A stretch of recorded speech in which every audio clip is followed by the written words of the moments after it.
आज जो हम पढ़ेंगे नेक्स्ट टॉपिक जो हम पढ़ेंगे वो कौन सा है, बार्क-हासन क्राइटेरिया फॉर सस्टेन्ड ऑसिलेशन।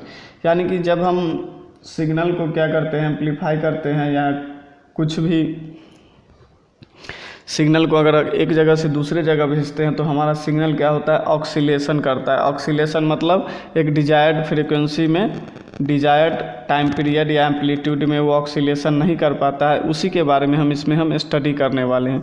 जैसे देखिए ये हमारा ब्लॉक डायग्राम है फीडबैक एलिमेंट का। जैसे ये हमारा एम्पलीफायर है, बी बीटा है, वी आउटपुट इक्वल टू क्या हो जाएगा, जब फीडबैक एलिमेंट नहीं होगा तो ए इंटू वी इनपुट, ए इंटू वी इनपुट यहाँ पे आ गया। ये देखिए ये फीडबैक है तो वी एफ इक्वल टू क्या हो जाएगा, बीटा इंटू वी नॉट, जो वी नॉट है वो, और हमें वी नॉट इक्वल टू क्या है, A into V input, V F equal to A into beta V input. देखिए ए बीटा जो होता है हमारा, ए बीटा को हम क्या बोलते हैं, लूप गेन बोलते हैं। जो ए बीटा हमारा क्या होता है, एक लूप के फॉर्म में बन रहा है। देखिए ए यहाँ से आया, यहाँ से गया, एक लूप के फॉर्म में बन रहा है, तो ए बीटा को हम क्या बोलते हैं, लूप गेन। आइए हम डिफरेंट केस लेके स्टडी करते हैं से आखिर ये हमारा सस्टेन्ड ऑक्सीलेशन जो है वो कब हमें ऑब्टेंड होगा। तो सबसे पहले आप देखिए ए बीटा लेस दैन 1, यानी कि हमने लूप गेन जो है हम क्या लिया है, less than 1 as a example लिया है।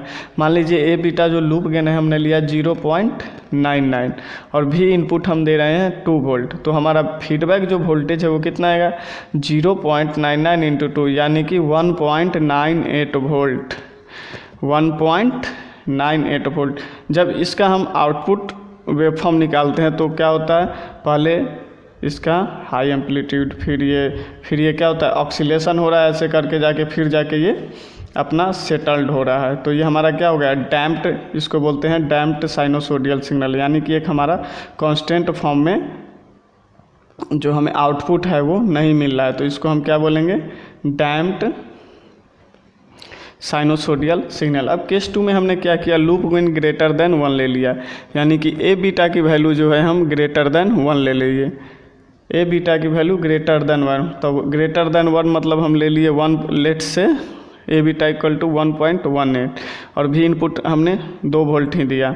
तो फीडबैक में क्या हो गया, भी आउटपुट यहाँ पे हमारा क्या करेगा, 1.1 इंटू 2 इक्वल टू 2.2 वोल्ट, यानी कि हमारा भी आउटपुट क्या होगा, इंक्रीज होगा। देखिए भी आउटपुट पहले यहाँ से शुरू होगा, कम वैल्यू से शुरू हुआ, फिर इसके बाद इंक्रीज किया, यानी कि ये भी हमारा जो सिग्नल है आउटपुट में किसके फॉर्म में मिल रहा है, डैम्प्ड के फॉर्म में मिल रहा है।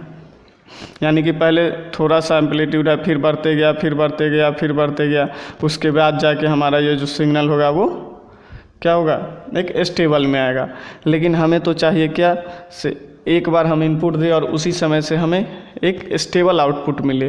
तो उसके लिए हमने थर्ड कंडीशन लिया है, लूप गेन जो है ए बीटा इक्वल टू 1। जैसे ही लूप गेन हम ए बीटा इक्वल टू 1 लिखते हैं तो हमारा जो ऑसिलेशन है, जो हमारा फ्रीक्वेंसी है, जो हमारा एम्पलीट्यूड है वो एक कांस्टेंट के फॉर्म में मिल जाता है। तो यही हमारा बार्क-हासन क्राइटेरिया है।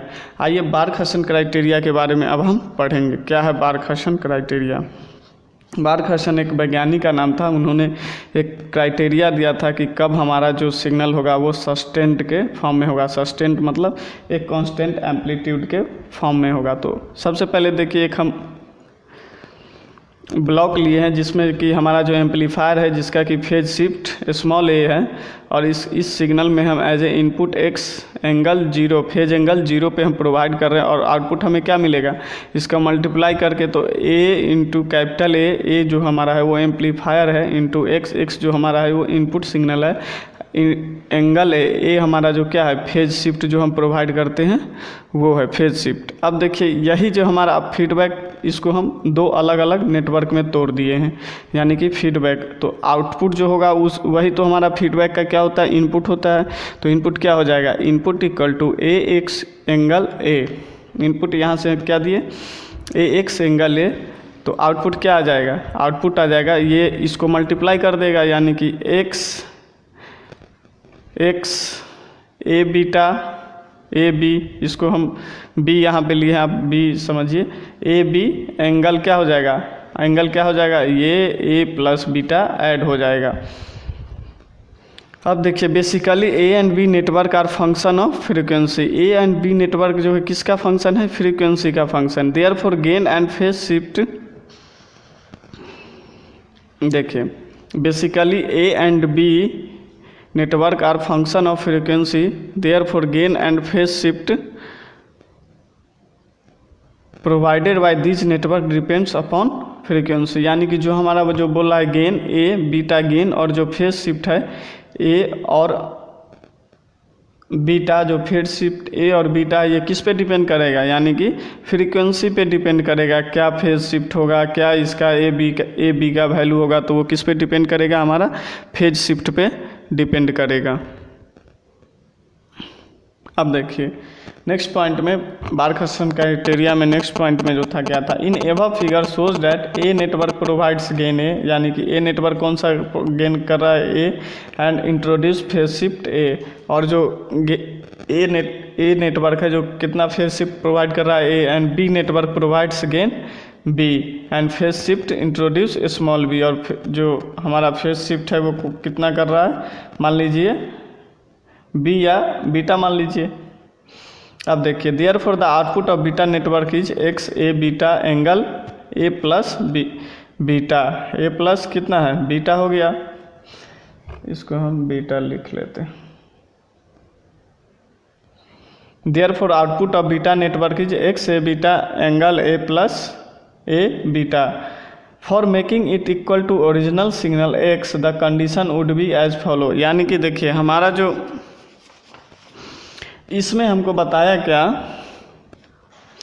से हमने ये सिग्नल दिया, आउटपुट हमें ये आया, आउटपुट आने के बाद जो फेज शिफ्ट भी ये आया, फिर हमने फीडबैक एलिमेंट को दिया और आउटपुट हमें x A beta into A plus beta हमें आया।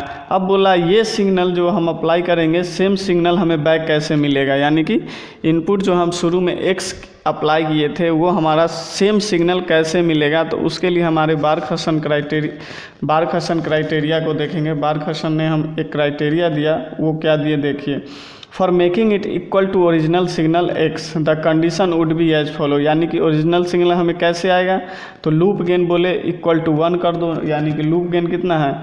ए बीटा इक्वल टू 1 कर दीजिए, एंड फेज शिफ्ट जो है angle A plus beta equal to 0 degree और 360 डिग्री कर दीजिए, तो हमारा जो है वो सेम सिग्नल बैक हो जाएगा। यानी कि एज ए इनपुट में अगर हमने एक्स अप्लाई किया तो आफ्टर फीडबैक हमें सेम सिग्नल मिल जाएगा। तो उसके लिए हमारा कंडीशन क्या हो गया? Loop gain magnitude of A beta, ये मैग्नीट्यूड का होता है, magnitude of A beta equal to 1 and phase shift angle A plus beta equal to 0 degree. ये बीटा नहीं, ये ए बी मान लीजिए, क्योंकि हमने इस सर्किट में क्या माना है? बी माना है फीडबैक एलिमेंट को, तो इसको हम अब बी मानिएगा। तो loop gain magnitude of A B equal to 1 and phase shift angle A plus beta equal to 0 degree और 360। ये हमारा क्या होता है? These two conditions are set to be the Barkhausen criteria for sustained oscillation. यानी कि यही 2 condition होता है बार्कहसन क्राइटेरिया के लिए कि सस्टेन ऑक्सीलेशन कैसे प्रोड्यूस होगा। तो यहाँ से आपका क्वेश्चन क्या बनेगा? ऑब्जेक्टिव अगर क्वेश्चन पूछना होगा तो कहेगा बार्कहसन क्राइटेरिया के लिए जो हमारा मैग्नीट्यूड होता है, जो लूप गेन होता है, वो किसके इक्वल होता है? तो loop gain A beta equal to क्या हो जाएगा? 1, और फेज शिफ्ट किसके बराबर होना चाहिए? Angle A plus beta equal to 0 degree या 360 के बराबर होगा। तो हमारा क्या हो जाएगा? जो सिग्नल होगा वो सस्टेन्ड ऑक्सीलेशन होगा। यानी कि एज ए इनपुट जो हमने शुरू में सप्लाई किया था वही इनपुट हमको आफ्टर फीडबैक के बाद सेम मिल जाएगा। तो ये हमारा टोटल था किसके बारे में आज का video? Barkhausen criteria for sustained oscillator. अब हम नेक्स्ट वीडियो में पढ़ेंगे आरसी ऑक्सीलेटर के बारे में। Thank you.